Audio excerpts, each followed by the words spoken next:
the thundering storm. It's pouring right now. It's unseasonably cool, only 60 degrees Fahrenheit. It seems as if Apollo's not going to be bringing the sun up for the next few days, so it's going to be muggy for the rest of the week.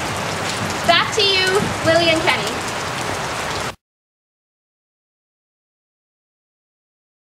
The Olympic Games are set to start later this month, and we are beginning our coverage with the history and summary of the Games.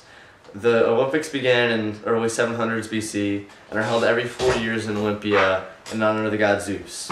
The Games include long and short distance running and horse and chariot races. There's also wrestling and boxing and the pancration, which is a combination of boxing and wrestling, where the victor is decided by one of the contenders admitting defeat, and the only rule is you can't gouge your opponent in the eyes. There's also the pentathlon, which is a series of 5 events, which include sprinting, javelin hurling, long jump, discus throwing, and wrestling. Now, it looks like these Olympics will excite everyone in the stands. Now back to you, Lily and Kenny. The goddess Aphrodite may have some competition after all, as she and Helen of Troy were recently seen wearing the same chiton. How embarrassing!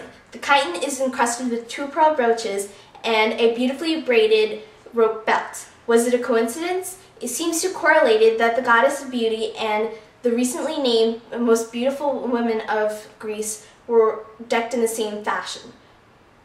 The question is, who took the idea from who? And more importantly, who looked better?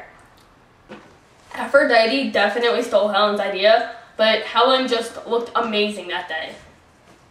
Our commenters should be more watchful. Aphrodite is not merciful to those who don't recognize her splendor.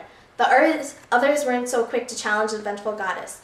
Has Aphrodite resorted to copying the dress of mere mortals? And is Helen of Troy to be considered the new goddess of beauty? Neither Aphrodite or Helen were available